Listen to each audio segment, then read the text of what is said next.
Hello, everyone. Welcome back to the Preppers Fireside. And today I'm joined by Barry, the brown coat prepper. How you doing, Barry? Very well, thank you, sir. Brian, of course, is always here, my right-hand man. How you doing, Scottish Prepper 73? All good, mate. Happy birthday. Thank you very much. Wouldn't think I was 21, hard paper round, but it is what it is.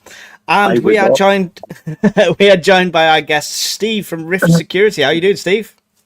I am doing very well, thank you. And happy Excellent. birthday. I would pay you a compliment, but I wouldn't mean it. let's not start out on lies. Why not? Loads of people in the chat already. Thank you all for being here. I'm scrolling up on Miles, so I can't really welcome you all, but it's great to see so many green names in there, members. And big thank you to Kurs10, who put a £10 super chat in saying happy birthday, UK Urban Prepper. Thank you very much. Really appreciate that. Miss Worms in there, our awesome moderator, keep you all in check. So today is all about mistakes, bad habits, and all of our cock-ups. So get ready, gentlemen. Could be a long one. So we'll go around the table to begin with, and yeah, we'll just pick one. So Barry, a common mistake or a mistake you've made as a prepper to start us off. Not knowing where everything is. Organisation. Organisation. Yeah. It's got to be a key factor. I mean, you sort of acquire stuff, put it away, forget you've got it, buy a duplicate, do the same again, end up with 3 or 4 of the same thing. Organisation, that's got to be a big part of any prepper's repertoire as such. Yeah. Brian, your organisation's getting somewhere now. How is it a key factor for you? Yeah. My biggest mistake at the start was trying to do everything at once. Yeah. Not being realistic. Yeah. Run before you walk. Steve, do you have a organisation list, or do you keep stock of what you've got, or is it just all thrown in a big cupboard somewhere? Yes to all of those. Yeah, I'm guilty of all of it, especially in the beginning. It was trying to do everything at once, money flying in several different directions, and then just having lots of stuff, but no real plan to put things together how they should have been. And sometimes now I've got to go back and remind myself, don't get too excited. Stick with what you decided you were going to do. Ignore Mike's emails of things on discount. So if you've decided that April, May, and June is communications, don't buy stuff that are not related to it. Ignore the Ravenforge special offers is what you're saying. Ban them. Don't go there. By the way, at the moment it's 2 free gifts, and if you buy something, you get a chance to win a Viking axe and a shield. There you go. What was that? What did you say? I didn't hear you. Steve, prepper mistakes. Anything you can think of off the top of your head? A common prepper mistake? I would say, and I think everyone's guilty of it at whatever place you're at on your journey, is getting swamped, like overstimulated in stuff, because we can take in. I just read that.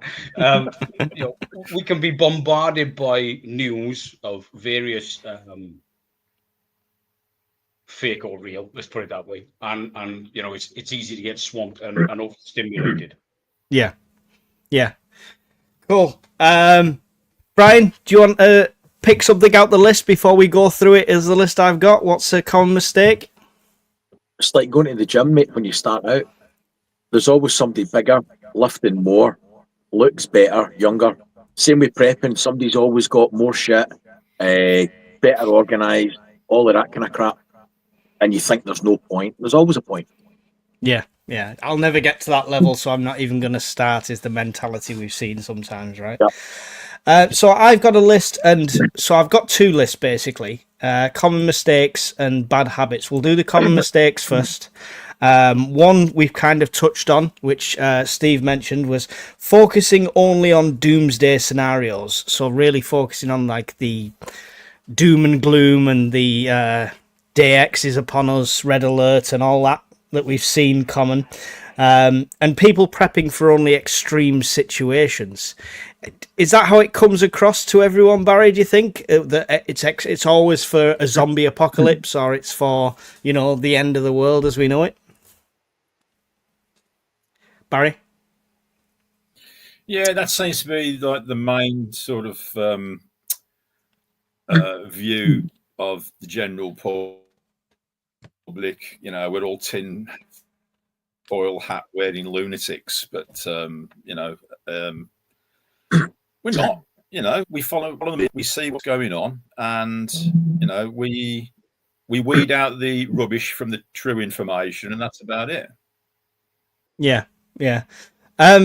Steve, do you think people should be focusing on the smaller stuff, the more likely to I think happen there's a bit of a than dilemma. the big stuff? Yeah, I think so, because it's easy to say, oh, that's going on over there, it won't affect me. Now, it might affect you in like 6 to 8 or 12 months. But if you live somewhere that floods regularly, say like every 2 years, I would be more concerned about that than I would if, in reality, if India and Pakistan are throwing insults and all sorts at each other. Mm-hmm. That's my perspective on it. Yeah. Brian, when you started, was it doomsday scenarios you started on, or was it the more smaller stuff that's in your control? It was the smaller stuff. Basically, I'd got snowed in and had nothing for the kids, and that's what we should be sticking on, the things that are likely to happen, like Steve and that were saying. But we don't, because we like to be scared. People like horror films, and and let's be honest, in one level, every one of us is actively itching for something to go tits up just to try stuff. Let's be honest. Not at all. Not at Fuck all. that. Not that kind of person, Brian. Monitors, you know, solar flares non-stop. Yeah, all right, mate. Just because you're watching out for it doesn't mean you're hoping for it, Steve. All right then. Why have I invited somebody else on the fireside that calls out my shit? It's just I've got enough people doing that. Character building. Probably because I thought that Elvis might come back if they turn on the Large Hadron Collider and have a successful, you know, interdimensional portal with Elvis. Well, I mean, yeah, common mistake. Yeah. See, this is what we mean by getting swamped by the bigger stuff when you should concentrate on the little stuff. Yeah. I mean, you can focus. I think once you've got to a certain level, right? If flood is your main risk, if you live near a floodplain, once you've prepped for that, that's when you can start looking at that bigger stuff, right? So it's not saying dismiss it; it's just saying prioritize, right? The next one I've got is stockpiling without a plan. Now, I've been guilty of this because. Brian's looking around thinking which tins he's getting rid of next month. Lights just flickered. Oh, did they? Oh, well. Maybe a haircut. What are you doing? Happy birthday to you. Happy birthday to you. Happy birthday to you. Oh, for fuck's sake, we've got a lag. Jesus Christ, Happy man. birthday to Mikey. Oh, for fuck's sake. Open the door. It's all right. They're all singing at different times and anything anyway. She opened the door and all the candles blew out. But yeah, I've got. There you go. There you go. This was I've got a birthday muffin. Look at that. Thank you very much. Right, now bugger off. Cheers, dude. Cheers. Thank you. Right, everyone stop doing things underhanded behind my back. I'm not liking it, all right? Cheers. You were a Cheers. few candles missing. That should have looked like a Bunsen burner. The budget I'm only hoping- stretched to a cupcake. So you couldn't- The cupcake should have looked like it was in fire, mate. Anyway, right, back to it. Thank you very much. She'll eat that cake now. She's took it through there because she'll just enjoy. Stockpiling without a plan. So yeah, I was saying I've been guilty of this. I've bought like loads of tins thinking that tin is a meal. And then when you actually look at it and how many calories in it and stuff like that, it's not really a meal. So you've got to plan it a lot better. Barry, have you planned things out, or did you just start buying? I kind of started to plan things out originally. Made loads of lists of everything, you know, I want to get this, I want to get that, watch a few videos, add it to the list and stuff like that. And then somewhere down the line, it just went all pear-shaped, and I found I got loads of stuff I either didn't need, stuff that I did need, that I needed to get. Yeah, best laid plans of mice and men, mate. They went straight out the window. But Yeah. Shiny headlight syndrome. Yeah. You know? Does it matter, Brian, if you're stockpiling without a plan to begin with? If people just starting buying loads of stuff, or should they plan it out? You should always plan it out, but it depends how much free cash you've got. Because if you've got no plan, it's like trying to put out a fire by flinging 50s at it. Yeah, it'll work, Yeah. but it's going to cost a lot. Yeah, definitely. Steve, did you plan, or did you just start building up a stockpile in general? I began building up a stockpile in general at first. I didn't have like tons of it. I think I had about 2 weeks worth. And then I said to myself, right, hold on, we're going with this. How big is it going to get? What's your real budget? Because other stuff's got to be paid for. And then I slowed down for a bit and looked at where am I going to put it as well. That's the main thing. So then I had to put the brakes on and I wouldn't say start from the beginning, but get the pen and paper out and get control of it before I lost all control. I was sitting on tins of everything without a sofa. And to do it again, or to advise somebody who's new to it, would you say do that to begin with? Just get a pen and paper before you even start. Brian's pile of shame over here, and his board. Got to pay attention to Brian's board. I would say starting again, or anyone starting out, I would go with look at your budget first of all, because there's way too many channels out there will tell you to empty your bank account, max out your credit cards. Calm down, plain and simple, right? Plain and simple. If your budget is £5 a week, or £5 a month, or £5,000 a month, work within it, plain and simple. If you have got an extra day's worth of food for you and yours, that's a fantastic head start. If that's what you can do a week or a month, so be it. Don't feel bad about it. You're starting. You're doing something about it. Yeah. And it will come together. Just stick to the plan, stay within your budget, and before you know it, you've got plenty in the cupboard. You'll be doing all right. Yeah. Excellent.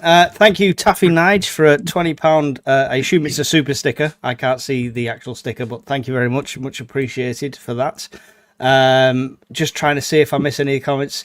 How do you plan it out? Trini Weenie says, by day or week, etc. Brian, do you want to answer that with relation to your board? You start out by day, then by week, then by month, then by months, because like Steve was saying there, sorry, it boils down to money at the start. It boils down to money all the time, let's be honest, and space. So for me, I do it on calories and tins and kit, short term, medium term, long term. Yeah. And I aimed for a week, I aimed for 2 weeks, 3 weeks, then a month, then another month, and then 6 months. So Yeah, and never stops, and never stops. I'm running out of space, mate. Max out your credit cards and buy Mike a birthday drink. That's an expensive drink. Good evening, all. Hope you've all had a great weekend. Mohammed's in. It's good to see you. What's this purple crown crap next to my names? It's a new YouTube feature. It's to do with interaction. I've no idea. It's not something I turn on or off, so you can figure it out. Right, so next one, which is very similar. I'll do them both at the same time, actually. It's not having enough water and not rotating food and water. I feel like water's heavily neglected or underestimated by a lot of people. And they've got like a case of 6 2-litre bottles and they think I'm sorted for water. But I mean, it's a difficult one, isn't it, Brian, because of storage space, right? It is difficult. I had the little bottles of water, like you were saying. Then you realise how much water it takes to make a pot of rice or a pot of pasta. All the stuff we'll be using as meal multipliers. Never mind drinking, getting your brew on, and cleanliness and washing your pots and shit. So I bought 3 55-gallon drums and filled them. So there's 165 gallons of water. And that takes up a shitload of space. And even at that, you think, oh, that'll last me forever. No, really, it really won't. 4 months. Yeah. And Barry, storage is always an issue for, I think, a lot of people in the UK. So it's better to look for a constant source, right? Yeah, absolutely. I mean, I'm lucky enough to be relatively close to 3 sources of water, all within walking distance. Should the main supply dry up, and obviously then you've got to look at your means of purifications, etc., boiling, tablets, filtration. But yeah, you know, I've got to agree with what's been said so far. Water is a vastly underlooked at prep, and it should be one of, if not the most important prep, because, you know, without water, you're toast. That's that. Yeah. Steve, what's your water plan? Because you're quite new to the channel to everyone. Could you share with us what your thoughts are on the water side? Well, I live in Wales, so I'm tripping over water. It's either coming from the sky or it's, you know, just out there by a couple of yards. But in reality, do you really want to traipse up and down a river all day? Whether you've got a filter system, you know, or you use a chemical method or boiling or whatever, it's got to be quite. I would think it'd be quite dire if I've got to keep traipsing up and down to the river all day. That's going to get really old. For me personally, I'm going to lose a sense of humor on that pretty quick. Plus, and it weighs. I mean, how much can you carry in reality? So, yes, you're going to want it for drinking. There's no point saying, "Oh, we'll be all right for a couple of days." Dehydration is a massive problem. You cannot think straight when you're dehydrated, and you make mistakes. So it needs to be done, even if it's just to keep yourself hydrated. You can say, yeah, I've got loads of wet wipes and all the rest of it.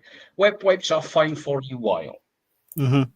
But it's nothing compared to even a bird bath, a stripped down wash is a lot better than death by wet wipes after a week. So Death by wet wipes.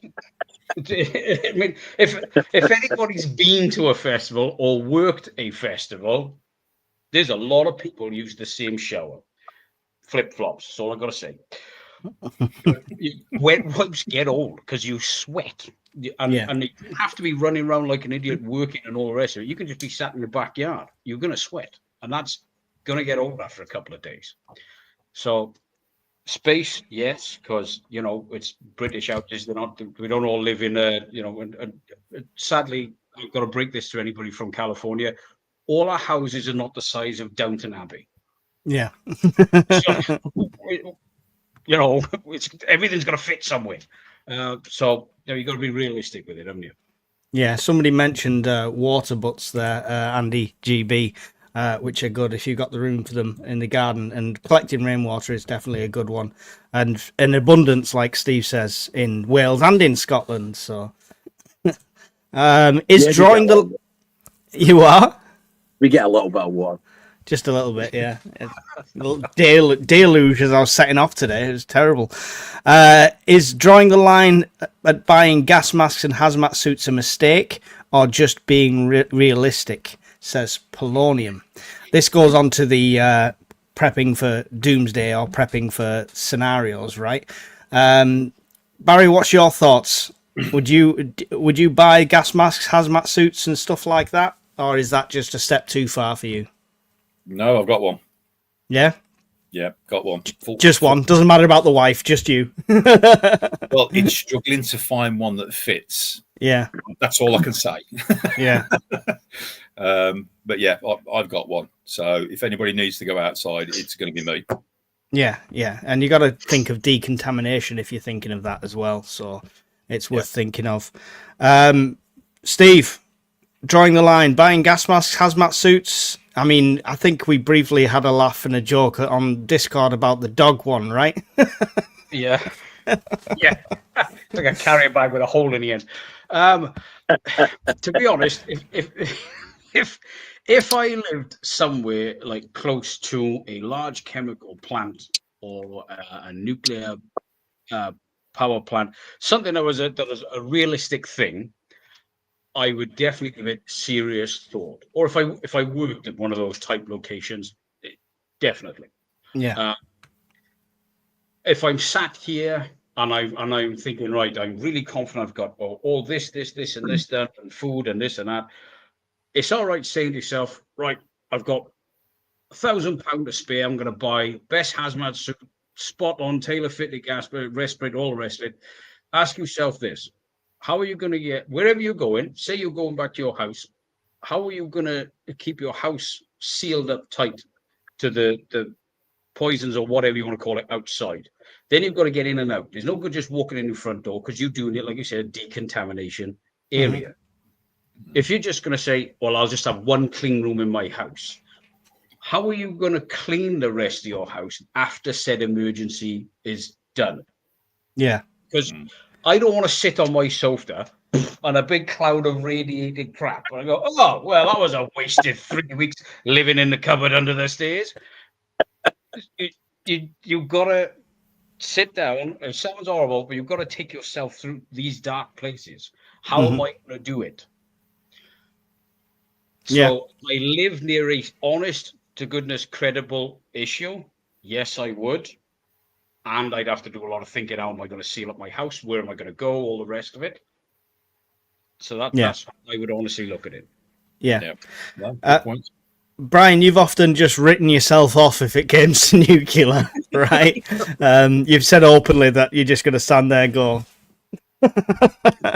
It boils, like Steve was saying, it boils down to how you risk assess things. So now I've got gas masks. I got enough gas masks for the whole family. Unlike Barry, who's basically going to bury his missus in the garden. But that's fine, Barry. It's fine. I'm not going to judge you, mate. You should have, my opinion, food, water, some torches. You're more likely to be a bit short on food because the shops are short, cyber attacked or bad weather. You're more likely to have a power cut, so you need torches, than you are to have a noddy suit and a gas mask and drinking straws and disposable filters. Prep for the likely things and then prep for the comfort things. Buying a gas mask will give you comfort, even though you're no practiced with it, even though you'll probably never ever need it in your lifetime. But get it after you bought all the other shit. Yeah. Cool. Yeah, sound advice across the board. I mean, my side of it is there's no credible threat really where I am or where I'm going to like that wouldn't be like Brian says, you just vaporized. But I think it's a luxury that I would get once I think I was fully prepped on everything else. Ration Nerd in the house. Good to see you, Ration Nerd. Miss Worm will post a link to his channel if you've not seen it. He's just had a nice 20-year-old ration on there that didn't agree with him very well, so worth a watch. Like a bear. And obviously he's a wordsmith with how eloquent he puts things, as you see here. Thank you, Ration Nerd. Really appreciate you being here. Appreciate all the birthday messages coming in as well. I can't get to all of them, guys. Trying to keep up with the comments is a nightmare. If you have any questions, put it in block capitals or use the supers. That's the options, just so I can see it. Taffy Nige, gas mask, etc. is a mistake. Move to Pembrokeshire is the answer, says Taffy Nige. There you go. Right, before we go on, sorry, gents, I'm going to hijack this for a minute. I did a video on this, which was the Wooburn G5 like EDC flashlight, which is a cool little bit of kit. I've got the green one. It's attached to my bag, so I'll be keeping that. But this one is the draw that we're going to give away. So the computer has randomly selected all the comments that put hashtag UK Urban Prepper. So we're going to hit start and see who wins this. This is the draw for it, and I'll tag them in afterwards. I'm trying to click on the screen instead of that. There we go. Brum Prep. There we go. Hey, well done. There we go. Brum Prep. That's yours. Get in touch with me. I know you're on Discord, so just send me a message with an address and I'll get it posted out to you. And thank you for everyone else that entered that. So there we go. Whee! It was very anticlimactic, really, but you know. Should have had a fanfare or something going on. Right. Now we scare away the 117 people, gentlemen. Now we scare them all away. Common mistake, ignoring physical fitness. Right? And we know... I'm out here. Yeah. And this doesn't have to be ultra runners, marathon runners, stuff like that. This can be just general health altogether. Brian, you said you're out of here, but it is something that a lot of people just dismiss, right? It is. All joking aside, I was very fit up until about 4 years ago. And then I turned into a lard monster. But if you... I mean, there's so many bits, Chris. If you're not physically fit and everybody's going to bug out, right? Everybody you talk to's got a bug out bag that would choke a horse, right? A pit pony couldn't carry the fucker. But 20 stone, Bob, sitting in his chair, chain smoking all these days, has bought this thing from Team U. He's going to sling it to his shoulder and walk 60 miles across the border up to Scotland and climb a mountain. No, you're not, Bob. You're going to die of a heart attack at the end of the street. Let's be realistic. Yeah, and it might not always be realistic to be train for that. If you are Bob, you know, in this situation, you might not have to train to be an ultra athlete. You might just have to change your plan, right? You've got to plan to what you can do. Steve, ignoring physical fitness. Lots of preppers get scared by the words. Is it something that comes into your plans at all? Yes, I've took mine a lot more seriously in the last 12 months. I'm not trying to run ultra marathons at the moment because I will go to the gym before going to work, so I'm often on a time schedule. So I'm not looking to be built like a beast or anything like that. Just able to carry my own, and that's it. So I started out looking at military physical fitness, what today's standards are and whatnot. I'm a lot faster and a lot stronger now a year later. I'm much happier. And I think it was also for me was I am in my 40s and having children. My wife and I are first of our children. My wife is younger than me. She is not in her 40s and she's watching this. So but I wanted to make sure that when my kids were growing, I would be able to keep up and do things. Not a case of, oh, we can't ask dad because he blows like, you know, he's got on his exhaust and he can't play football for 5 minutes or whatever the activity is. I can't, nobody can stop aging, but you can make it easier on yourself. And that was the thing for me. There's no, and again, there's no point lying to yourself. So many people say, oh, my adrenaline will carry me through. No, it won't. Adrenaline is for a short space of time. Hollywood lies to us, okay? We can't fix our lives and become millionaires after an hour and a half. I tried, it's a lie. You obviously weren't playing the correct montage music when you were doing it. This is what the key is. You may be onto something there. There may be some scientific facts behind that one. But yeah, be realistic. It takes time. It might be changing your diet. It could be tackling the monster of smoking, because that is a difficult thing to tackle. Might be the booze, might be whatever. Each day as it comes, if you try to build this phenomenal goal, like you're going to win Mr. Olympia next year, calm yourself down. You're gonna be very upset because Brian's already won it, so we're all fucked. Yeah. but be realistic with it. Just be realistic. Small changes, and it will add up, because a lot of it is your mentality as well. Yeah. And now I'm going to sit here and eat this. Yeah.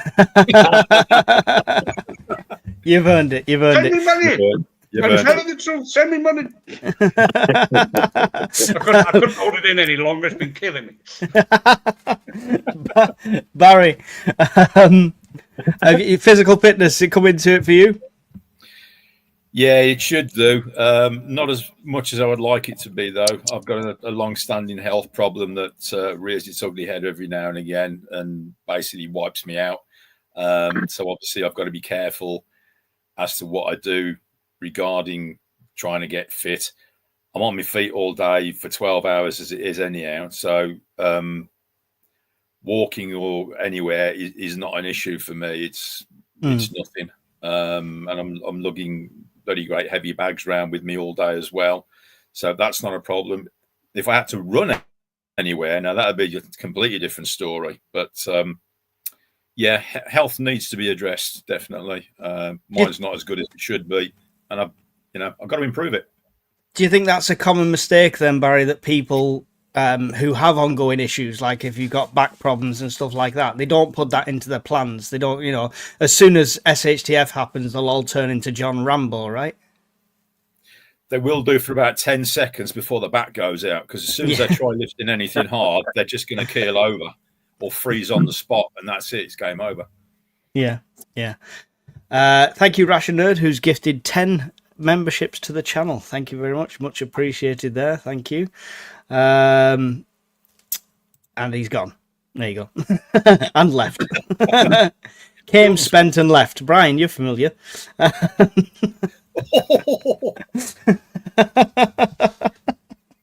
the benefit of my wife in the chat, I have no idea what he's talking about. Of course. Everyone's a library, not strip club. Right. Over reliance on technology.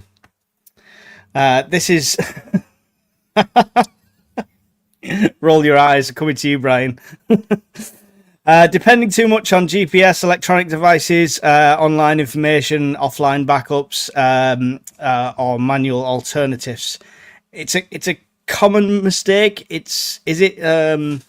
You do get the power banks. We all know your power bank obsession. One or two. Mrs. Scottish Pepper in the chat will testament to it. But you have beyond power banks, right? You've got the candles, you've got the backups like that. So do you think it's a common mistake that people get like a Delta 2 and then just think, I'm sorted, I don't really have to worry about anything else? Yes and no. I think if they're doing it what would be the right way, you would have the bag of candles first, then some torches, then get a power bank. Right? Yeah. Don't buy a power bank and then add in some candles and torches. We're going to be arse for elbow then, in my humble opinion. Plus, it's a lot more money. Yeah, it's easy to buy a bag of candles through B&M Home Store for a £5. Yeah. Than it is to spend 500 quid on a Delta 2. Five of the candles. He must be getting the posh candles. There's a few there. You got there's your tea lights. Nice. Barry, over reliance on technology. That's not a candle. That's not a candle. Please don't show that again. You like that candle? You want that candle, mate? Presenting like a panda. Devolved already. Devolved. Barry, are you reliant on tech and backup tech? Yeah, I've got like the small power banks. I've got a large power bank. I've got candles, etc. But also, as you say, sort of like relying on too much on the modern tech. It's all right to stroll into your kitchen on a morning, flick a switch, and get that coffee going. But when the power's gone and your power banks are flat, if you still want your coffee, you've got to grind it yourself.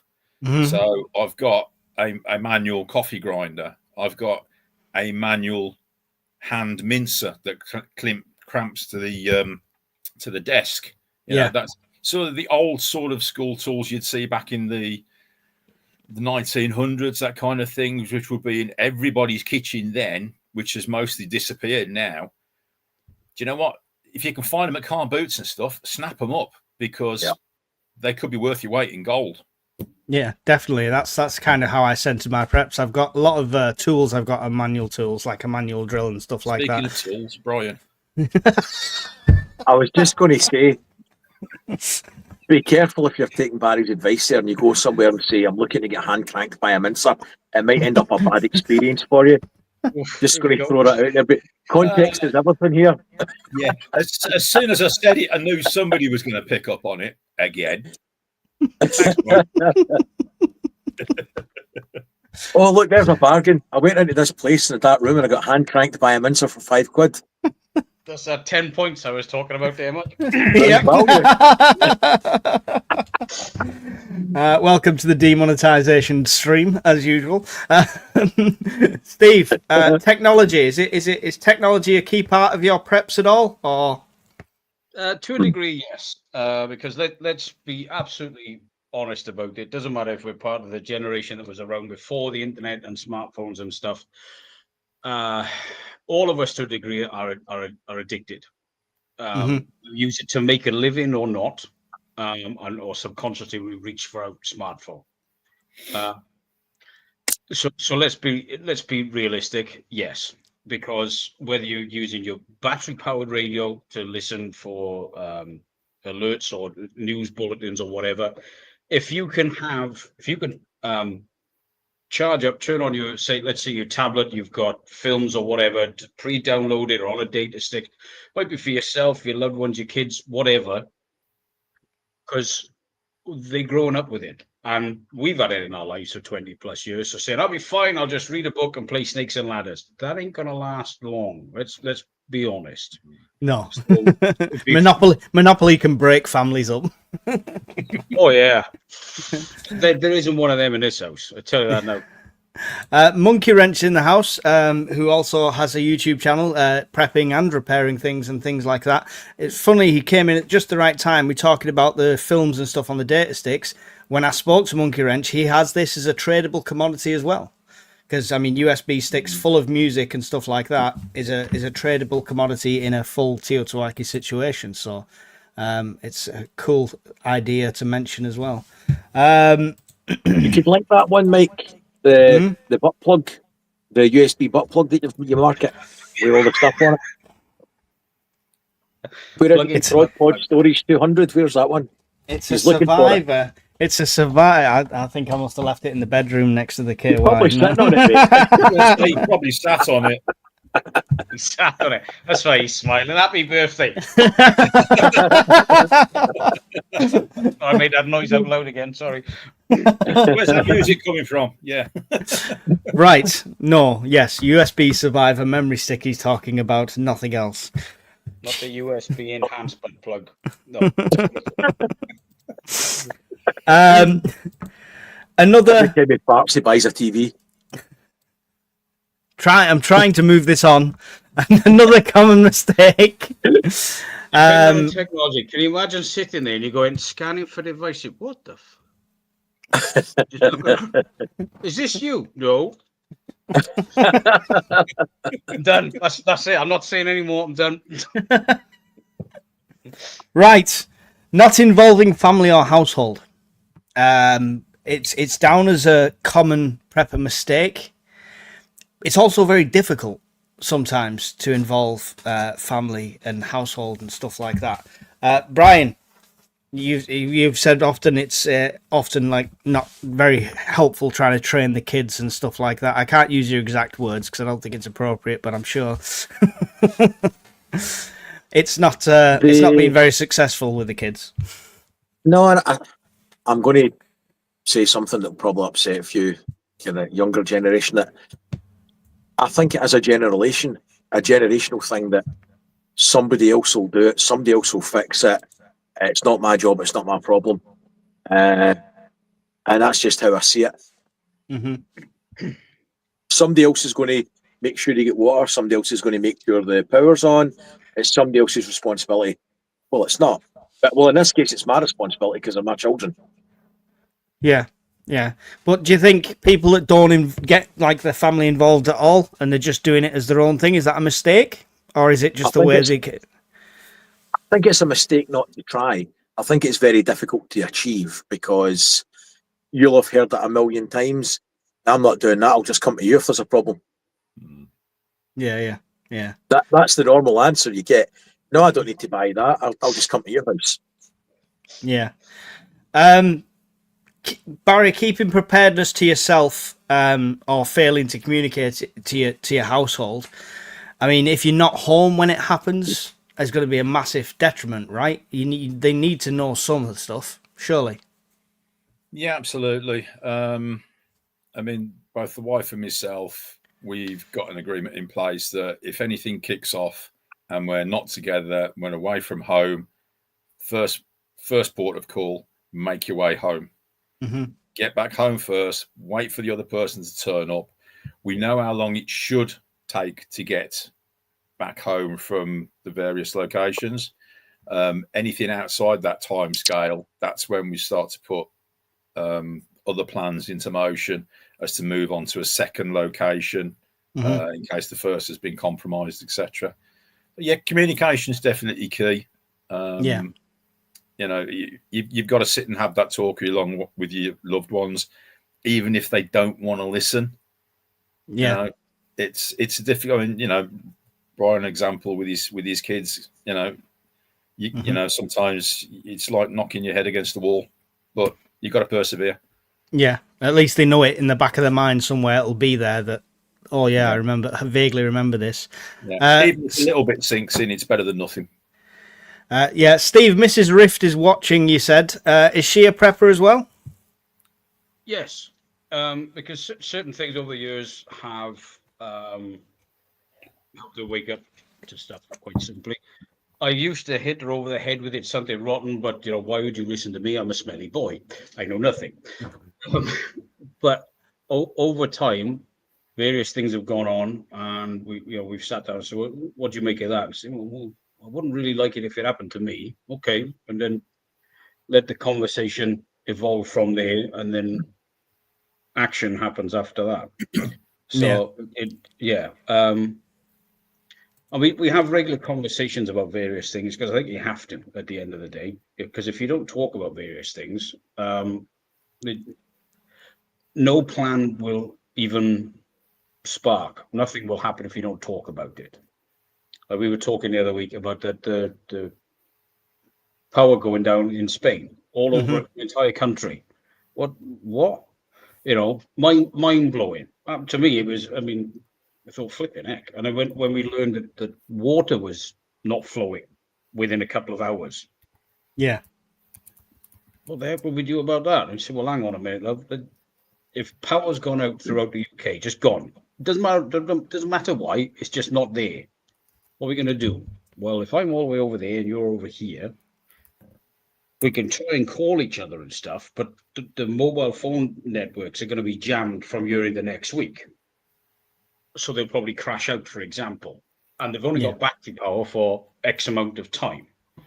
And that battery power is going to run down real quick when millions of people are still trying to slam texts and WhatsApp through or phone calls. So this is what we'll do. Let's get home, basically, wherever we are. Just go on. We'll worry about. Well, we'll go a job after. Hey, look, we'll worry about that later.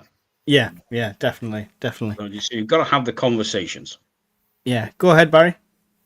Yeah, I've just seen a comment by XP, and they were saying you can have all the plans in the world, etc.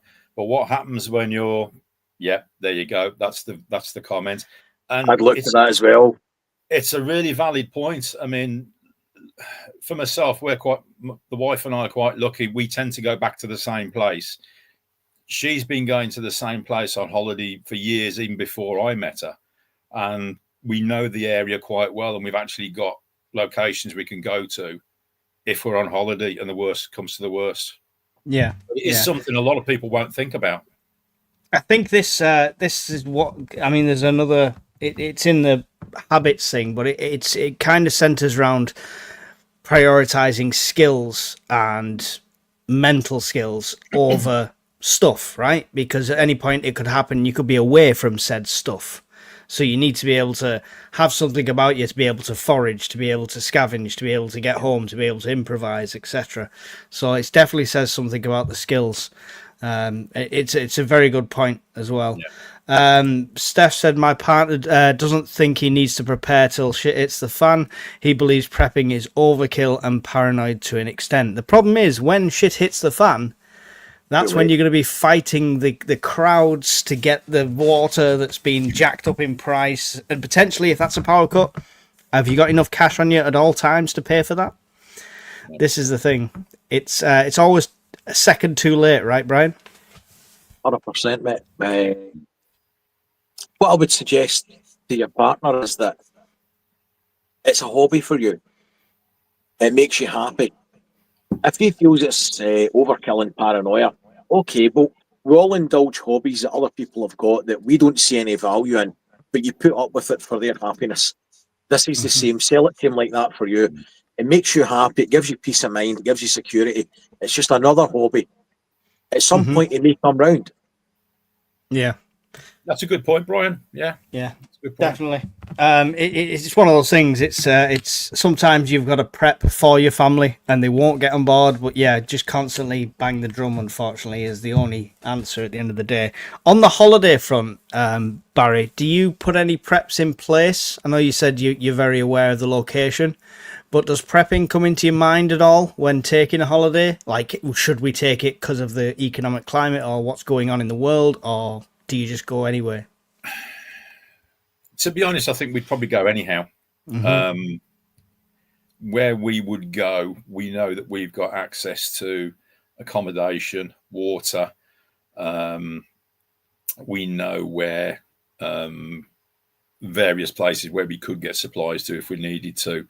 And it's not that very well populated. So, less chance of screaming hordes knocking on your door, etc. Yeah. It's something that is in the back of the mind all the time when we're over there as well. So, yeah, Steve, does that come into play for holidays for you? Do you just be damned with the prepping and the risk and just go, or? I inject some common sense into it. We don't travel abroad because our little one is just too young to do it, plain and simple. So when we do go on holiday, it's in Britain. I like to research where we're going. I don't obsess over like crime rates and things like this. I don't take holidays in major cities, but I like to know where we're going, how long, stops along the way. To me, it's just normal planning a journey. But I would say to anyone, for example, if you're taking your dogs with you, know where your nearest vet is going to be compared to your holiday accommodation, right? Because you might be a good dog owner, but the person goes, "Oh, he's friendly." Yeah, mine ain't. Or whatever. Do you know what I mean? Or they eat something they shouldn't have. Do you know what I mean? It smells good. We'll have a munch on this, and then it all goes downhill. Or knowing where the hospital. I mean, if you've got someone in your family that's diabetic or whatever, pick a medical condition. I think it's just good sense to know where a nearest facility is to deal with that potentially. That's how I see it.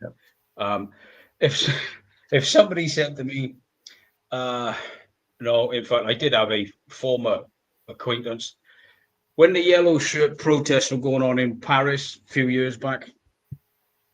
I want you to come with me and help me with this client. They live smack in the middle of Paris. Okay, what do we want to do? We want to do this, this, and this. How long are we going for?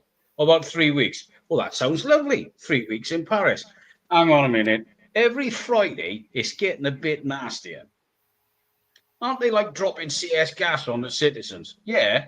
And they live really close to that. Yeah. You know that price I said? Not even with 2 extra zeros on the end. Just find somebody else. So inject some common sense into it is what I would say to that. Yeah. You want to go on a backpacking trip through Afghanistan? Live streaming for us. Get some good numbers. That could be the next charity thing I do, I suppose. Right. Get your legs shaved on that one, mate. Brian, going on holiday, when you're flying to a complete other country, other continent sort of thing, Was prepping in the back of your mind, or is it just a risk? Is it risk versus reward? It is very much risk versus reward. We prep to maintain a quality of life if things go wrong, but don't let it overtake the fact that your quality of life's got to come first as well. You've got to have your holidays. You've got to live your life. Don't sit in a cupboard surrounded by tins of beans and never travel, right? So we went to America last year. Then we did a cruise. And then we're doing the same this year. We're going to go back to America and then we're going to do another cruise.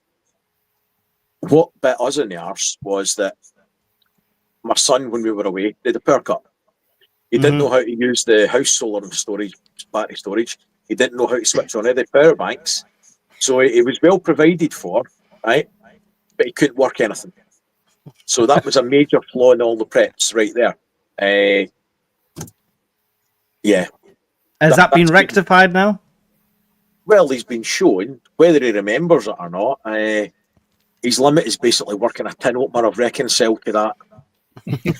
Have you not got like an idiot's guide, a little pamphlet to leave for him or something like that, step by step? He would forget where the book was, mate.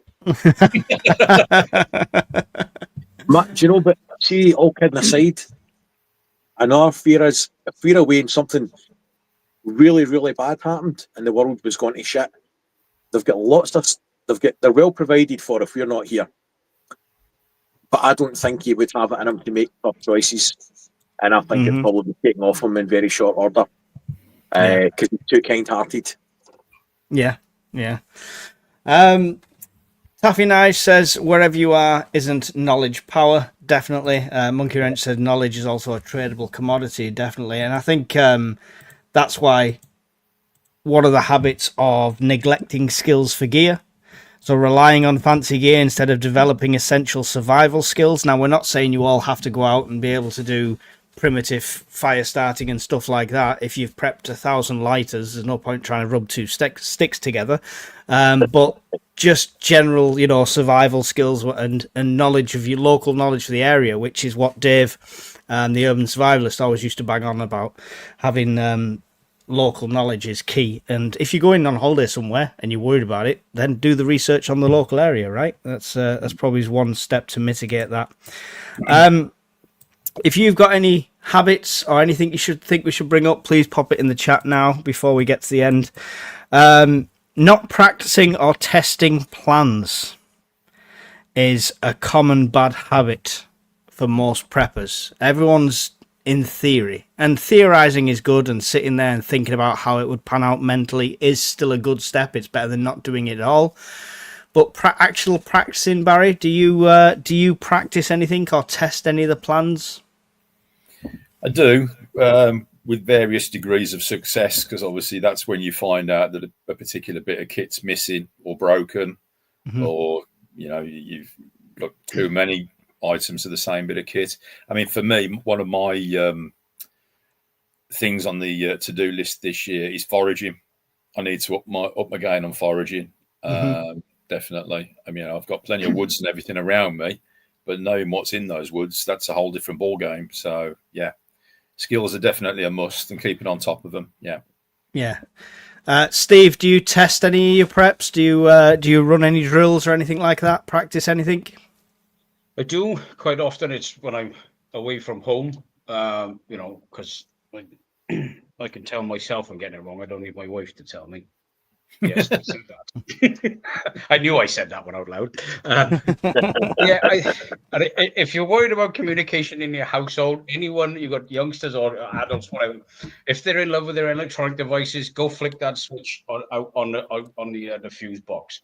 You'll have more communication than you know what to do with. You'll soon be up there flicking that baby right back on. But I do think it is important that don't worry yourself in the beginning. Like if you're new to doing it, if it's the first time you're doing it, don't worry about a total grid down collapse. Paratroopers from North Korea are in the sky. What are we gonna do? Be cool. Just start off with something small.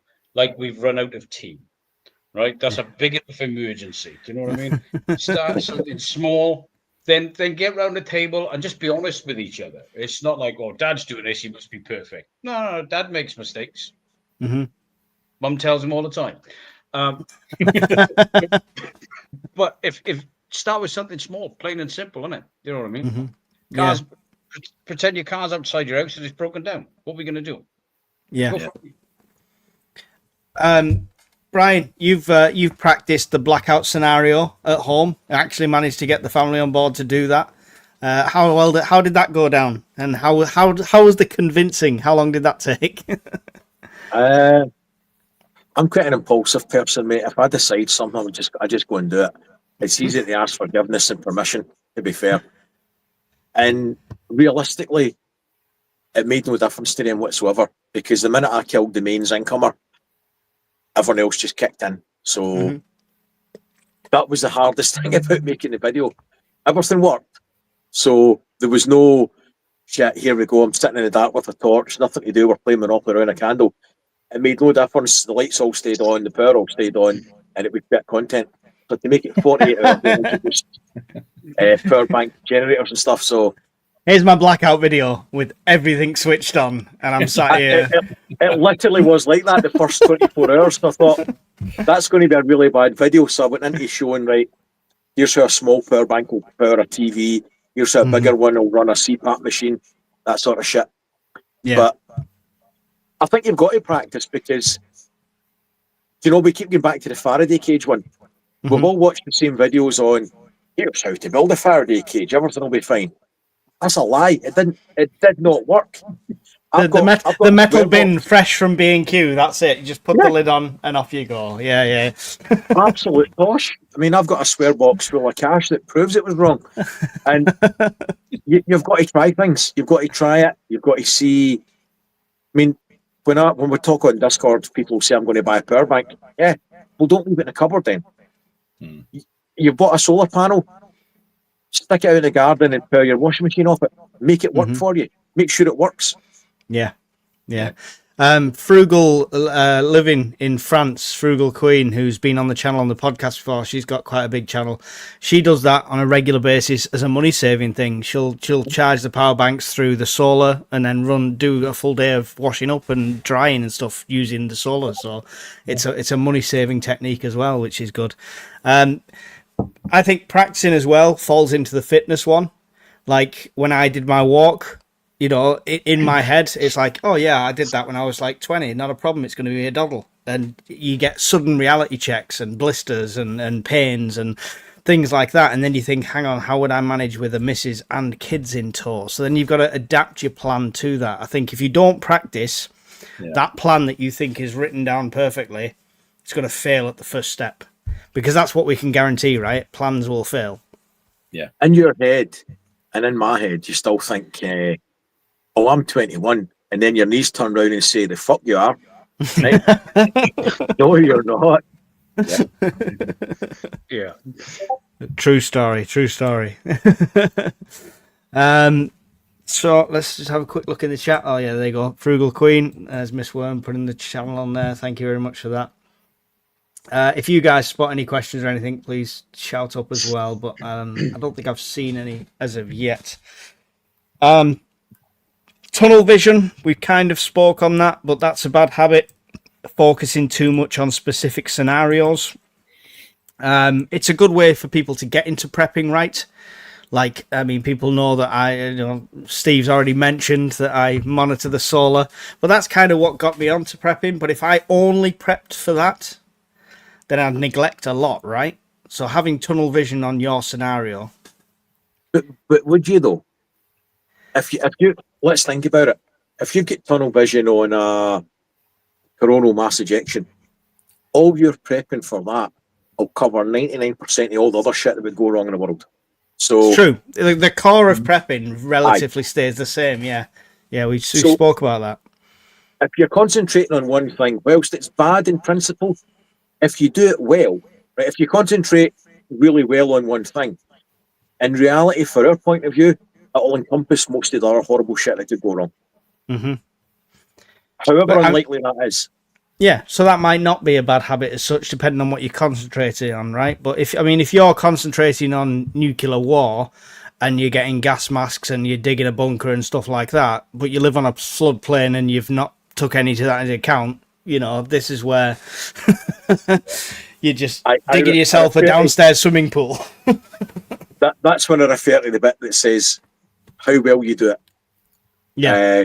You've built your bunker, you've got your gas mask, but you've not got as much as a tin of sausages in it. Learner Prepper says you can get 3 washes at 30 degrees from an Efiri 2 kilowatt unit. There you go. Good to know. Good to know. Tunnel vision, Barry, have you suffered with that? Are you prepping just for one thing, or are you trying to keep it general? No, while Brian was chatting, I was just trying to think actually what it was that sort of got me into prepping and when I kind of noticed it. And I can actually put it back to, I'm showing my age, 1976. Went to a little place in Wales known as the Centre for Alternative Technology. Mm-hmm. And I think that's when the bug bit, because it's all solar powered. They process their own water, their own waste, etc. And I think that was kind of what sort of lit the touch fuse for me. And then after that, I sort of went and got John Seymour's self-sufficiency book, and that kind of built on that. I think it's been a slow progression over the years. And then, you know, you notice once you start going down the rabbit hole, you start noticing all the other things going on around you, read between the lines on the news, etc. And you do find yourself sort of prepping for not just one situation, but you start branching out into everything else. You know? Yeah. Steve, what started you off on that journey? Were you hyper focused on one thing, or is it just general preparedness? I think it was general preparedness. Well, at the beginning, right, because I allowed myself to get a bit overstimulated and swamped and all the rest until I had a little chat to myself. And then I literally just got a piece of paper, an A4 piece of paper, put it down in front of me, and I put a dot right in the middle, and I just labeled it, that's me. What am I doing? What can I control about myself? Mm-hmm. And it was like, right, EDC, for example, everyday carry. What am I carrying? Well, I got my car keys, right? What else have we got? That's about it. Well, we need to change that a little bit. Don't walk out the door looking like a pack mule, but let's have a look at that, you know. And then it was, what do I keep in my vehicle? Not a lot. Right. Have you got roadside recovery? No. I've been driving 15 years. I've never needed it. And then one day I did. And I didn't have it. So that changed a bit quick. And it just, and then slowly just graduated out, you know, and from there really. And then eventually it was, right, what about food and water and tea and coffee and all that? Right, well, okay. But let's aim for a week's worth. Yeah. Okay. Well, we've got that. How much can I fit in here? This, that, and just injected common sense in it, and don't panic. Like, I can't control what happens 10,000 miles away of 2 or 3 countries kicking lumps out of each other. I can't do anything about that. But I can have more control over what I'm doing and what might send my day downhill a bit quicker. Wintertime, it'll be. It sounds awful. We had spring. I missed it. I was on the toilet. It was about 2 hours long. You're tired. How many times you drive around in winter and somebody's headlamp is out? Just one. Yeah. It's every flipping winter. Mm-hmm. But you can buy bulb kits. You can buy all your winterproofing at a fraction of the cost now. You know, tires ain't cheap. We know that. But start budgeting for them before you get stung for £150 tire or whatever it is. If you've got an electric car, you know, if you're not a real prepper and you've got an EV, it's like £200 a tire or more, isn't it? Do you know what I mean? No, it's free because it's a company car. Oh, yeah. You've got a log burner in your EV. Yeah. Have you got it? Like a camping going down the road or something. There is actually a log burner in my EV. The EcoZoom is in the back for this week's camping, so it actually is a log burner in my EV. Thank you very much. Have to have jibes. We're all kicking lumps out of each other. So look, I haven't got an EV. Right? I am flagship working class. I got a Ford Transit. You know, and there's no log burner on that. It's just smokes a lot. You know, just needs an oil change, or mainly when I slam my foot to the floor and I just roll it on coal out the back. You know. Learner Prepper has a question. How far can each of you walk in a day? So this is obviously referring to the fitness side of things and bugging out plans. Brian, do you want to go first? I consider it a great personal achievement just to reach the toilet in time at the top of the stairs, mate. My knees sound like a packet of Rice Krispies in the morning, or somebody's hitting crisp packets with a hammer. So I think the answer to that would be not very fucking far. Have you tried? I mean, what kind of distance have you walked? Do you walk anywhere regularly? You must walk when you go on holiday, right? Yeah, I mean, ironically, I climb cranes for a living, and test elevators, that sort of shit. But my personal fitness is for crap. It's bollocks. I'm carrying far too much weight. I've got no physical fitness, and my knees are shot. And that's down to poor lifestyle. I can make all the excuses I like. A big boy did it and ran away. It's my fault. My physical state at the moment is down to me. That's it in a nutshell. Is the next prep not then a mobility scooter that you can mount a Delta 2 to the back of and get With a log burner on it. With a log burn. The flashing lights and stuff, and all sorts of streamers on the handlebars. But it's got to have a DPM cover over the top of it as well. Oh, And it I've got painted in DPM. Painted in DPM. And it's the number plate's got to say Grift Life. Yeah, exactly. But don't forget to get your stickers from the merch shop to put on it as well. Just throwing that out there. Well, actually, the conversion is on the back of it. I'm going to get a gritter, right? A gritter for assembly off the back of one of the wagons, and inside it just put little YouTube stickers on it so that they can send me cash. I'll just spit these tokens out as I drive. They scan and it goes straight to your PayPal on Cash Yeah, App. just get a little code to scan, and it'll just come up saying you've given me Scottish Prepper 73 Grift Life hugged and kisses £5. Grift Life. Sounds like a tattoo. In seriousness though, Barry, sorry. What's kind of distance can you walk in a day? Well, I've just done a quick Google. If I go by what I sort of walk around at work during the 12-hour shift, that works out around about 6.5 miles. I think I could probably push myself to 7 or 8 miles for a day. But I mean, if I say 6.5 comfortably, then yeah, that's a ballpark for me. Yeah. Steve? Bimbling 10 miles is not a big problem. Let's be honest, because I'm not going to do I'm not going to do a forced march, am I? Let's be honest. And if you've got your get-home bag or whatever, depending on the weight, you're not going to put it on there and run for the next 12 hours. It ain't going to happen. Yeah. It's just not. Like, even when I was like 18 and 19, I wasn't doing that. I had to stop for beer just to get 5 miles at that age. So, and if I was trying to get from work to home, first thing I'm going to do is look for my vehicle. But if I have to walk, depends on where the contract is. If I'm 150 miles from my house, that ain't happening in a day or two. Let's be realistic, right? That is going to be a horrible, horrible time, plain and simple. Just be realistic, Yeah. And I don't cycle. I don't. I'd cry if I tried to get on a bicycle now. One, because my bits would hurt and my knees would sing, right? They'd hit octaves that don't exist. So I wouldn't try to force myself because I've got to get up the next day and do it again.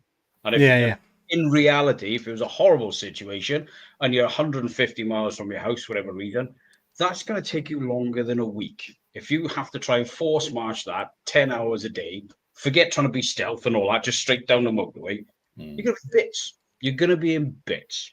Yeah, fit career soldiers will admit that as well. Yeah, I mean, I can testament. Brian's got a pearl of wisdom waiting to come out there. I can see that. Yeah.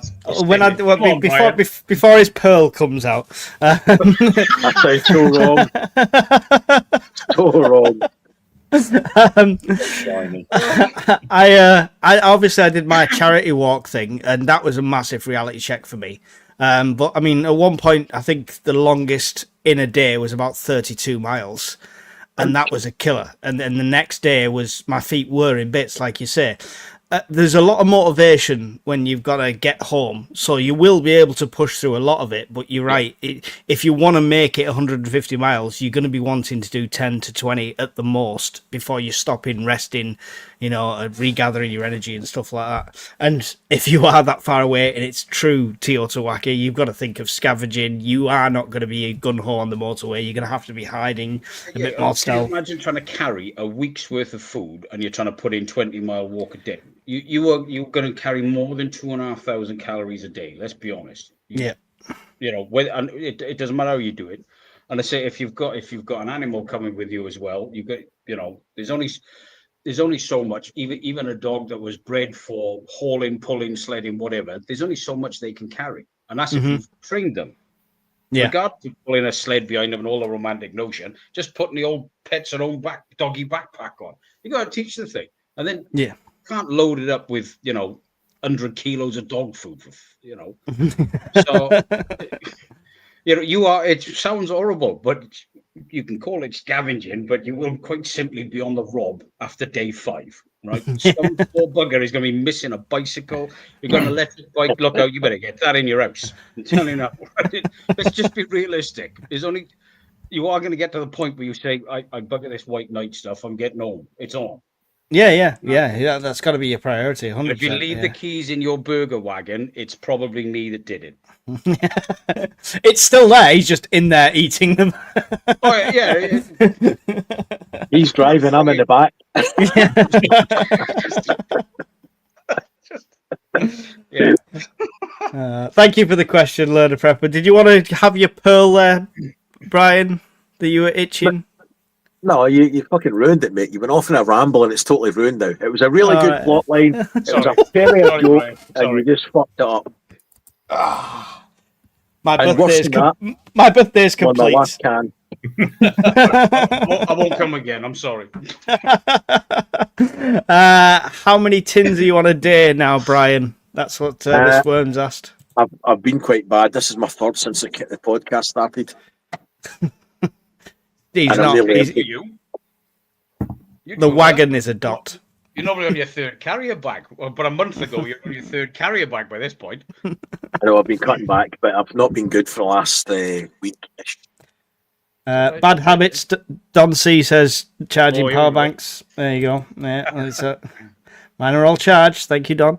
Trini Weenie, is it true that you can make solar panel using old CDs? Brian. Not unless it's in TikTok. I'm not sure how that would actually work. I don't remember it being a topic when I was at college, mate. I've got to be honest, making CDs. Although, having said that, when I first started college, there was no CDs. So, Mike, you can come here and keep fit cutting logs for your non-existent log burner. Thank you, Jay. I've done Telford to Cheshire only a couple of times, nearly 50 miles. Fastest time was 14 hours 5. Wow. Fair play, Lewis. Good going, that Hey. one. next I did was a half marathon. Yeah. Philip says I do 20 to 30,000 steps in a normal walking day, plus the dog walking either side. Far distance, but not amazing. Add weight of bags, etc., and it gets interesting. But this is why we try things, right? This is why you should test it all. I don't know what that C word's supposed to be, but obviously it's. I know. Just trying curry. to get to the bottom of the comments here. It's curry. What do you think the next Black Swan event will be, and how do you prepare for civil unrest if you live in the city? Ooh, interesting. Who would like to go? Any volunteers? Brian, it's you. So, what are we calling a Black Swan event then? Just so I'm getting it right in my head. When I go for a ramble. a big event that could trigger something larger scale, like Right. we're Like last year's trip. we're talking the towers and stuff like that, where people think it's a conspiracy or it's done by their own side, etc. Blah blah blah blah. So like a false flag thing. Yeah. To incite a response, right? How do you prepare for civil unrest if you live in a city? Decide early on whether staying in the city is even viable before your option to escape is taken away from you. That's the best thing I can think in that situation. Make a judgment call in good time whether you can remain safely where you are, and that's going to be using common sense, situational awareness, knowing your area, and being realistic. Look, how far to shit has this situation got? Is it on my doorstep yet? Do I need to get out of here? And do it before it's too late. Or risk assess it. You might be able to stay in situ, getting in concert with your other neighbours, and protecting your local area. Yeah, building that community from the very beginning. No thoughts on the Black Swan event? I'm not one for conspiracy theories, to be honest, but what I would say is people have got a habit of hijacking situations for their own agenda. So it could be something innocuous and it gets taken by a political party or a viewpoint to... I mean, people just like to cause shit. Like we've said a million times, there could be some poor bugger gets ran over and it gets taken into something out of context. The next minute, the lights are out, somebody's walking through the high street with a TV and there's no power. Yeah. People like to cause shit. Yeah. Steve, have you got an answer for this one for Camping Kings? To be honest, I would look at where the mainstream media is pushing the narrative.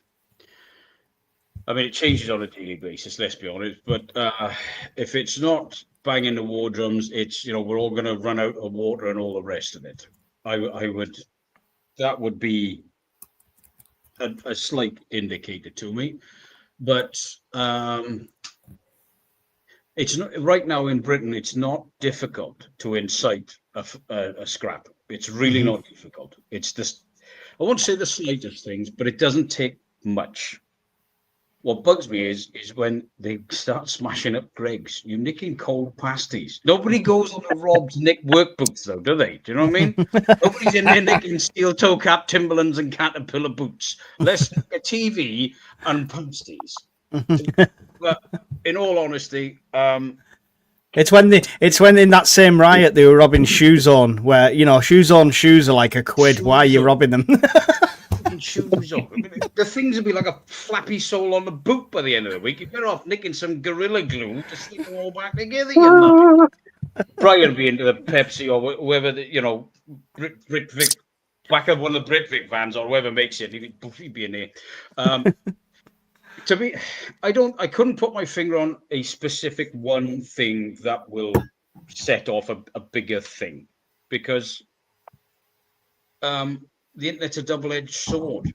It can be half a dozen tweets or whatever they call it now on X. I don't use it, but and then boom, you've got 5,000 Urks in the they call them hoodies still, whatever. They look like Ewoks to me. They're in there smashing a place up because some knucklehead with a couple of million followers said something daft, while he was sat on the toilet this morning.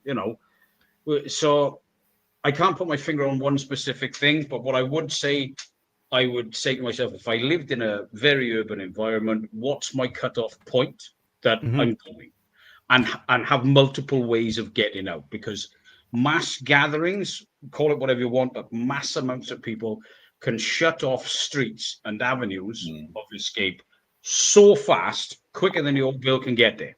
And we've seen that because they can't monitor everything and they haven't got the bods to do it. They just haven't got it. So they have to put their resources where they think it's best served for whatever. So all about risk assessment then. Yeah, but don't walk around crapping your pants at everything in the shadows. Just stay, keep your ear to the ground, but get on with your life and say, well, look at that lot going over there.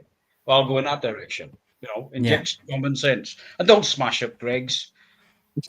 Do something else. Leave Greggs alone. That's Greggs. the message of the night. Leave Greggs alone. Just have a bit of class. Smash up M&S. See, This if is Dave not was on tonight, he'd be going bananas. Don't smash up Waypoint. This is not just rioting. This is M&S rioting. Outside the front door with a bat in his hand. Leave my waitrose alone, you village scum! Barry, have you got an answer for this one? Black Swan event, and how do you prepare for civil unrest in the city? I think, to be honest, we'll probably walk into a Black Swan event and not even know it, because there's so much going on at the moment from all corners of the globe. That we're kind of being trickle fed into it. So I mean, how do you prepare for something that you're already in, so to speak? I've got to agree with what both the guys have been saying. You know, if you can see something happening over there, you want to be going in that direction, definitely. I mean, as you know, my first thoughts are stay put. And see how close it gets to the front door before it's right. Now it's time to go. Bugging out for me is the last resort. So, yeah, I think it is for a lot of us. But you've got to assess that situation before it's at the front door, and you've no way to get out. That's the big thing. So thank you for the question, Camping Kings. Thought-provoking, definitely, I'm sure, for a lot of people in here. Philip Hull, very practical with it, said civil unrest in city, security film for windows, barricade methods, stockpile. Excuse me. Black Swan event is Brian not getting his Pepsi, says Evil Girl. Mel said, how's your fitness training coming on for your Help for Heroes doing, Mike? It's going all right, actually, and it's going to have to be more so because me moving house means it's an extra 10 miles on the distance now, so that was well thought out, wasn't it? Thank you for that. You guys on the panel, anything else for prepper bad habits or common mistakes that you can think of that you want to bring up? Assumptions. Oh, assumptions. Assumptions is such a big thing that we all do. We assume higher levels of fitness than we've got. We assume everybody else will be able to keep up, or we'll be able to keep up with them. Yeah. We assume that everybody's going to eat you, and then something goes bad. And we also assume that everybody's a nice person. So that there's a lot of problems. Not fucking time watching. Well, thanks very much. I think these are the faces. These are the faces you see on Crime Watch, not the ones talking about the criminals. If you see this face at your window, a simple hello, you make it awkward for everybody. If I'm sitting there looking in the window when you're unsure, you know, just wave. Just wave. But no, that's my thing. Assumptions. You assume everybody's going to kill you, or everybody's a good person, or you know, you try and be realistic. Yeah. Monkey Wrench said, I've drilled a hole in the concrete floor in front of every exterior door. I have a 10mm steel rod to fit in the hole to slow down the process of kicking the doors in. It's a good prep, especially if it's under the carpet and you can just lift it back and drop it in. It's not a bad shout, to be fair. Good idea that. Steve, Barry, have you got anything to add for the bad habits or anything like that? Assuming you know where everything is at the start, as soon as everything kicks off, if you need to go and get something to head out the door with and you can't find it, that's slowing you down. That's costing you valuable time. Know where your preps are.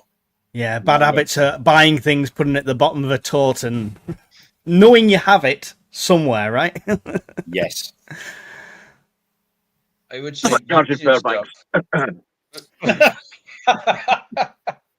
There we go again. In all honesty, I would say using things and not replacing them. Mm-hmm. And it doesn't have to be raiding your food cupboards. It could be, I was looking for a torch the other day or whatever, and you go and get it wherever you keep it, and you don't put it back. Yeah. I think we've all done that at some point. And keeping an eye on your various stock levels of whatever you've got, because it's easy to just let it whittle down and not put it back. It's very easy to do that. But again, like Brian was saying, don't assume everybody's lovely, because when the lights are on and everything's great, that's wonderful. But people's true personalities come out when the pressure's on. We saw it in Spain, right? Yeah. We've seen it in Spain. We've seen it a couple of years ago with various medical things going on. When we were told when we were allowed to walk the dog. I had 3. And not to drag it up, but it was love thy neighbor and go and help Doris and get Gladys's prescription. And 2 weeks later, it was Home Secretary sitting there telling you to grass people up because they've gone for 2 walks in a day. And you'd have people quitting the curtains. And you're like, Aye. so hang on, we've still got all the food on the shelves, the electricity's still going, your bills are still coming out of your bank, so it isn't that freaking bad. And you're doing this. Yeah, look at him, he's gone for a walk 3 times. How are you going for walks? I've got 3 dogs. I'm doing what the government told me I'm allowed to. I'm just walking them one at a time, But the pressure was on. Regardless of what you think of that shenanigans, when the pressure's on, real personalities come out. And sadly, if someone thinks you've got more than them and you're not willing to share it for whatever reason, they can personality can really change. Yeah. And I know that if they live right next door to you or across the street, because people memory like a goldfish. When it's all done a week later, oh yeah, how are you? Yeah. Hunger and desperation. desperation. Your shed, by the way. Yeah, hunger and desperation can change people a lot, right? And Yep. because they're going to be feeling the same thing we're all feeling, just without the supplies. The traffic stops very quickly. Yes, yes. Assuming everything you hear on the media or social media is true, definitely, and we preach it all the time that none of us are experts on here. We've all got our little bits of insight and bits of knowledge and our own experience, but take everything with a pinch of salt and do your own research on absolutely everything. So it's a good point. Thanks for bringing that up. Fear spiral. You what? The fear spiral. Prepping and prepper channels in general, it is so easy to get dragged into the fear spiral and actively looking for the next horror show that something's going to go wrong. I mean, this week alone, we've probably all died 10 times between all the different channels, right? It's the boy that cried wolf blasted in your face 24/7. That's not good for your mental health, that shit. No, It's really not. So try not to get hung up on the fear spirals that are out there. There's a lot of bad shit in the world, but there's a lot of good stuff as well. But it's like I understand why. It's like a hole in your tooth. You keep watching it, right? Yeah. Sooner or later, that's going to drag you down. No, yeah, you've got to be able to mentally filter out what you need. You can watch some of these channels by all means, and I've done news bits and I've done things on stuff that's going on in the world and in videos, but you've got to be able to take out the knowledge you need that affects you without spiraling, like you say. It's when it's all doom and gloom, it's just going to depress you, Because you know what? The sun still comes up to the next day. Until it doesn't, Brian. Until it doesn't. All right. There's a certain channel that'll put a video out to let us know it's not. Yeah, he'll monetize said video. Yes. But you know the thing is, even way. Sorry, mate. On you go.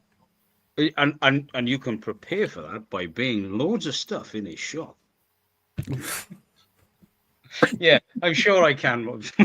Whatever. You can help the channel by helping yourself. Is that what you're talking about? Yeah, something like that.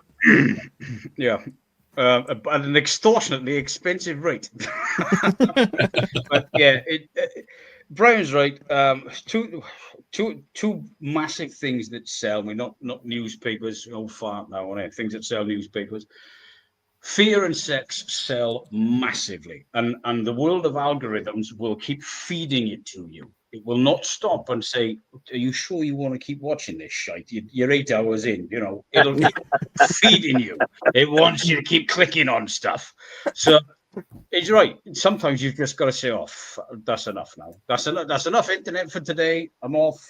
I think YouTube should Maybe YouTube should have an algorithm, like if you've watched 3 fear porns, you have to watch like fluffy kittens or cute animals for a video. Then Is this like the email I sent to Bezos and I got another one back saying, don't send me ideas again, like attaching a breathalyzer tube to your laptop when you're on Amazon. So, you know, because he didn't like that idea. no. No drunken shopping on Amazon. It's not allowed. Yeah. It's right. It's so easy to do. It's so easy to do, and even if you don't bother going down internet wormholes, just sitting there watching the TV, the news on the TV, you know, it'll tell you we got no water left in England. Okay, then it'll tell you that next week it's going to smash it down, but on Thursday it's going to snow. Mm-hmm. It's the same channel. It's just 3 hours apart. What the fuck? Who's writing this shit? There's a Joker somewhere. The Joker's escaped. He's escaped from Arkham, and he's having a right good laugh. But it's crazy. It's just mental. And I think, okay, if you think you're going to get snowed in next week, after the drought, and before we all boil alive, because 25 degrees wasn't red on the weather 20 years ago, it was green because it was lovely and sunny. Just calm down. Just cool it. Just calm down. You'll be all right. Here's the problem, and this is the big problem, the elephant in the room. It sells. People actually want that. I've got less than 2,000 subscribers, largely because I'm lazy, but I try not to promote fear content.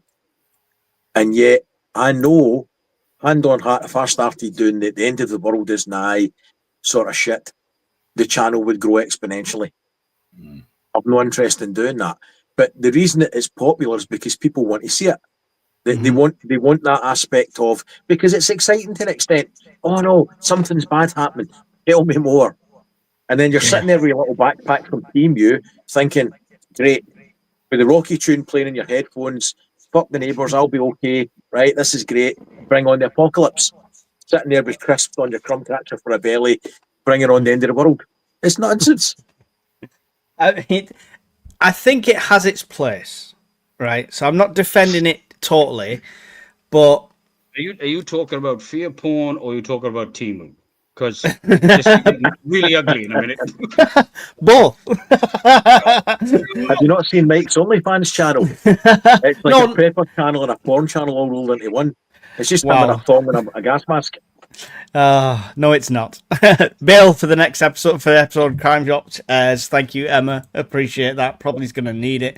And XP, thank you. Question everything mainstream media tells you. Thank you for that one, which is interesting because one of the prepper bad habits that came up was avoiding real world news. So relying completely on the fear porn and the prepper forums and stuff like that for all your news, right? Because I mean, you should still keep an eye on the mainstream media, because if it's a catastrophe, it's not going to play out like a Hollywood film. It's going to be, you're going to be able to read between the lines, and that's a source of intel. So I definitely think you shouldn't avoid mainstream media, but question everything it tells you is a good point from XP there. And I do think the fear stuff has its place, because as sad as it is, if we just go out all nicey trying to convince people you need to prep just for the sake of prepping, it'll fall on deaf ears. If there's a bit of fear in there, I know just a bit of it, they might think, oh, I best do that just in case. You know what I mean? There's got to be a just in case. There's got to be a scenario that they can play out that makes them start prepping, right? Wait to see my next video, then it'll be catastrophe. There's no Pepsi. The world's going to that shit. We're all going to die. I'm just kidding. Here's some sausages that are dehydrated. That's it. That's the entire video. You don't even have to watch it now. He's just played it all out. True story. That is pretty much what the next video is going to be. It's a YouTube short. It's a 10-second clip. Job done. So if you want to see Brian's Pepsi and his dehydrated sausages, make sure you go and subscribe to his channel. Sounds so wrong. That sounds, yeah. So wrong, but he just gained 12 subs. For people who are willing to settle a lot less. Bad news sells, doesn't it? Says Taffy Nige. Indeed it does. That's the thing. Wait, this is not your World War Day X update. I don't know what you're talking about. We're not slating any particular channels here whatsoever. Steve is suffering. He ran out of his Pepsi Max and having to drink Tango Strawberry Smash, says Jen. That'll be my wife. And guess what? Look, darling, I've got another one. We're going to have to have an intervention. Hold on, Brian. Before we get violent and start kicking lumps out of each other, I have this to counteract the effects. Oh, a man of taste. This is all falls into the health and fitness we spoke about earlier, people. Yeah, but it's only one box though. You get one box, that's it. Just because there's 10 of them in there. That's not my problem. There was 10 of them in there. I only saw about 3. If they didn't want you to eat 10 of them, why put 10 in one box? If you only want to eat one, they just sell them as singular things.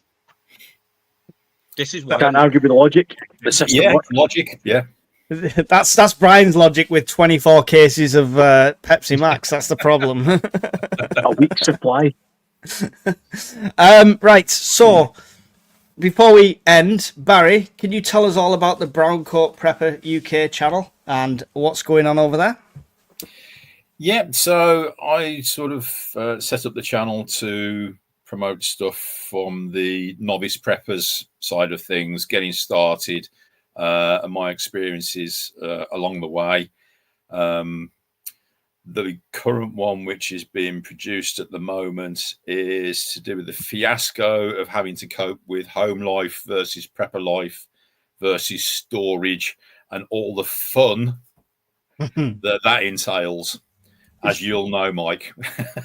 Indeed. Excellent. So make sure you go and check out Barry over on the Brown Coat Prepper UK channel and follow his prepping journey. Brian, tell us all about the polished pitch of Scottish Prepper 73. The polished turd that is known as my channel. Right, okay. You can't polish a turd, but you can roll it in glitter.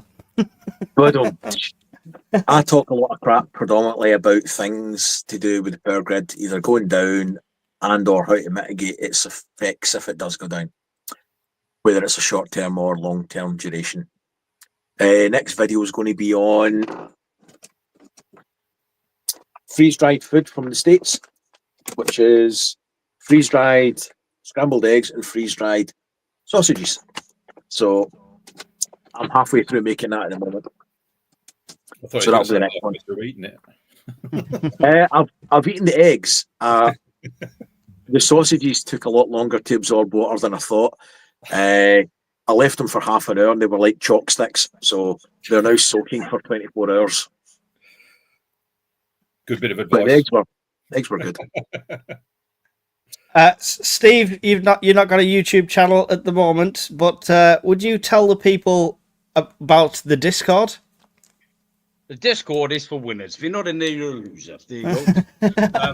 No, in all honesty, the Discord, because I'm new to using it, because if I didn't need to use a smartphone for a living, it would be in the river. But they got your. It's split into two sessions. So you got your free stuff for public information, and we do lots on there anyway. So we don't try to hide stuff behind a paywall to get anything, right? And it's not an astronomical paywall, was it? I think It's not even a paywall now. It's just they've got to It's apply not. an email and stuff. Yeah, yeah. Right, there you go. Look, I'm so savvy, right, with Discord. I got that wrong. But we have a good old laugh in there. There's a funny joke section. There's what grinds my gears, and there's loads of other stuff about off-grid projects and questions that we're doing ourselves. Mhm. So we might post other links to other people's videos, but a lot of it is stuff we're doing ourselves and books. Not just us four now. I'm talking it's over 200 members on it now. Yeah. Of people recommending various books, growing methods, what flowers they grow in, herbal remedies, but it's stuff people have done themselves. So instead of posting 500 videos, well, have you done it? No. Well, come on. So it's real people, and it's not filled with by my crowd. Yeah. Yes. Yeah. That's really it, isn't it? Yeah. Although Mike is ruthless when his car insurance needs paying next month about selling stickers and all the rest of it, right? He's ruthless. He won't leave you. Look, Barry succumbed to it, but there, look. He's Not just Barry. What's on the back of your van? You leave my van alone. Rust probably. That's a load bearing sticker. Yes. It's It structural. needs help. But we have a right good laugh in it. It is very informal, very informative. And it doesn't matter where you are in your experience, prepping journey or budget. It doesn't matter to any of us. We're there to help each other out. That's really what it is. Excellent. Thank you very much for that, Steve. Couldn't have sold that better myself. 100%. Thank you to everyone who's give the super chats tonight. They are really appreciated, and the birthday messages. It's this community's made my birthday so much better. It's been awesome. So it wouldn't be the same without it. So thank you very much for all of that. All my links are usually below or in another video, so I don't need to plug any of that crap. Brian's desperate to say something sarcastic. I can see it in his face. Wow, I feel attacked and judged. I was just going to make an innocent comment, right? That you've not eaten your birthday cake yet. It's probably gone. Mrs. Gone. Open Breakfast probably said, I'm going to go into a wrapper and 5 candles. That's what I'm going to go into. You walk into the living room and she'll be sitting there with a face full of chocolate going, I'm sorry, I have a moment of weakness. Just candles. As long as she's not at the candles, we're okay. We're not at that stage yet. Bring the man his cake, you monster. Right. Thank you very much, gentlemen, for joining me tonight. It's been a pleasure. Barry, would you like any final thoughts and say goodbyes?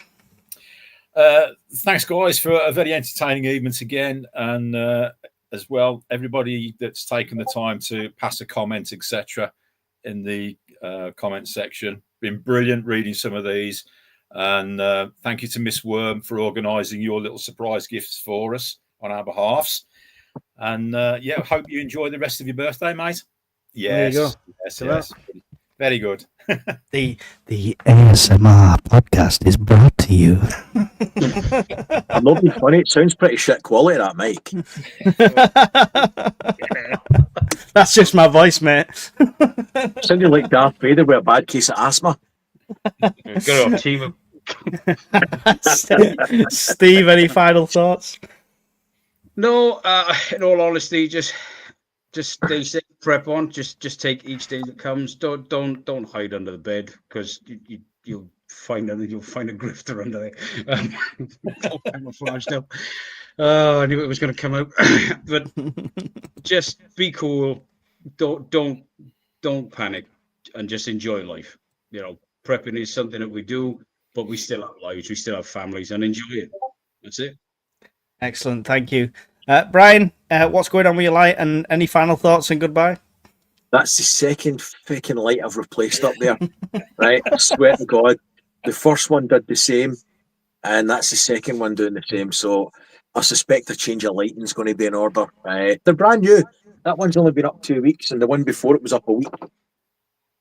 So Maybe you've not got enough power banks for them. Just throwing it out there. I think I'm all right, mate. I'm okay. I'll be fine. There'll be a link in the comments section a minute now of his latest sale from Amazon. That's what he's going to segue into now. Quite fancy getting the Delta R3 Pro though. Hopefully around about July I'll be getting one of them to try out. She's still on the channel. Hopefully not. But it's a bargain. The bargain, darling. Yes. No, last thoughts. It always blows me away to see we've got over 100 people in the chat on a Sunday night. Haven't you got lives? I mean, come on. There must be Shut something up, better to do. Right. See you later. Thank you much, Lee. Yep. Thank you very much, guys, and thank you everyone for joining me. Thank you, Miss Worm, our awesome moderator. Don't forget to go and check out her channel as well. Published author. Go and check out her book on Amazon. She'll post the links for that as well at the end. So thank you for everything she does, and the other moderators in there giving her a hand doing so. And the ones that are slacking because they've come on the fireside instead of moderating.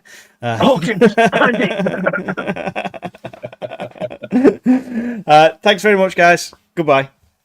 So yeah. Round the fire, warm and bright, stocked up food for the night. Got our plans set in gold for the days when it's cold. Tools and gear stacked up high in the cabin we reside, listening to the winds howl, prepping for the morning's prowl. At the purpose fireside we stay, ready for that fateful day. Stories shared and hearts alight, round the fire every night.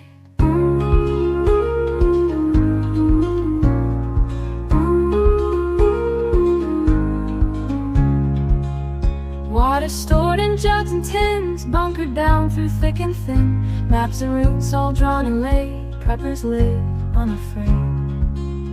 At the purpose fireside we stay, ready for that fateful day. Stories shared and hearts alight, round the fire every night.